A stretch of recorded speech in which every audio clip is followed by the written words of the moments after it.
Hi friends, இன்றைக்கி நம்ம சேனலில் கார்லிக் ரைஸ் தான் பார்க்க போகிறோம். பூண்டு சாதம் தான் பார்க்க போகிறோம். இன்னையிலேருந்து ஒரு 7 நாளைக்கு லஞ்ச் பாக்ஸ் ரெசிபி தான் பார்க்க போகிறோம். இன்றைக்கி ஃபஸ்ட் நாள் கார்லிக் ரைஸ் பார்க்கலாம். வாங்க வீடியோக்குள்ளே போகலாம். அடுப்பில் ஒரு ஃப்ரை பேன் வச்சுக்கோங்க. அது ஹீட் ஆனதுக்கப்புறம் 3 ஸ்பூன் எண்ணெய் ஊற்றிக்கோங்க. எண்ணெய் நல்லா ஹீட் ஆனதுக்கப்புறம் இதில் 20 பல் பூண்டை நறுக்கி சேர்த்துக்கோங்க. சேர்த்துட்டு அடுப்பை லோ ஃப்ளேமில் வச்சு இதை பொன்னிறமாக நல்லா வறுத்து எடுத்துக்கலாம். நல்லா வறுத்துக்கோங்க. இது நல்லா செவந்து வந்ததுக்கப்புறம் எடுத்து ஒரு பிளேட்டில் மாற்றி வச்சுக்குவோம். நல்லா வறுபடட்டும். இந்த ரைஸுக்கு இந்த மாதிரி பூண்டை வறுத்து சேர்த்தா தான் நல்லாயிருக்கும். நல்லா வறுத்துக்கோங்க. இது செவந்து வந்ததுக்கப்புறம் நம்ம எடுத்துக்கலாம். இப்போ ஓரளவு வந்துருச்சு, இன்னும் கொஞ்சம் நல்லா வரணும்.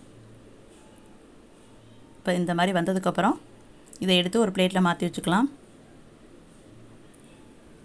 அதுக்கப்புறம் அடுப்பில் ஒரு கடாய் வச்சுட்டு கடாய் ஹீட் ஆனதுக்கப்புறம் இதில் 3 ஸ்பூன் எண்ணெய் ஊற்றிக்கோங்க. எண்ணெய் ஹீட் ஆனதுக்கப்புறம் 1 ஸ்பூன் கடலைப்பருப்பு, 1/4 ஸ்பூன் கடுகு, இது ரெண்டும் பொரிஞ்சு வந்ததுக்கப்புறம் லைட்டாக கலந்து விட்டுக்கோங்க. இப்போ இதில் கொஞ்சம் கருவேப்பிலை சேர்த்துட்டு 2 வரமிளகா பொடியாக கட் பண்ணி சேர்த்துக்கோங்க. இதையும் சேர்த்துட்டு ஒரு டைம் நல்லா கலந்துட்டு இதில் ஒரு கைப்பிடி அளவு சின்ன வெங்காயம் சேர்த்துக்கோங்க. சின்ன வெங்காயத்தை நறுக்கி சேர்த்துட்டு இதையும் நல்லா வதக்கி விட்டுக்கோங்க. இது ஓரளவு நல்லா வதங்கி வரட்டும். இப்போ கொஞ்சம் உப்பு சேர்த்துட்டு மறுபடியும் நல்லா வதக்கி விட்டுக்கோங்க. உப்பு சேர்த்ததுக்கப்புறம் சீக்கிரம் வதங்கி வந்துடும். வெங்காயம் நல்லா வதங்கி வரட்டும். இந்த டயத்தில் இப்போ 2 பச்சை மிளகா, மீடியம் சைஸில் உள்ள பச்சை மிளகா 2 நறுக்கி சேர்த்துக்கோங்க. சேர்த்துட்டு இதையும் நல்லா வதக்கி விட்டுக்கோங்க. இதுவும் நல்லா வதங்கி வந்ததுக்கப்புறம் இதில் 1/4 ஸ்பூன் அளவு இப்போ பெருங்காயம் சேர்த்துக்கலாம். நல்லா வதங்கட்டும்.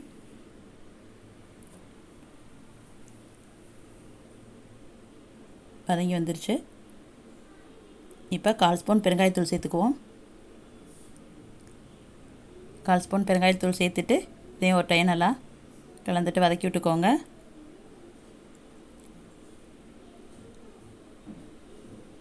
நல்லா வதங்கி வந்துருச்சு.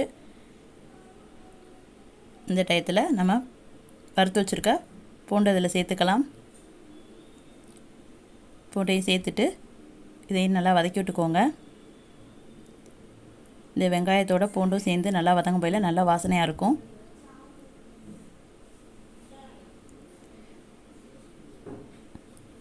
நல்லா வதக்கி விட்டுக்கோங்க. நல்லா வதங்கிடுச்சு.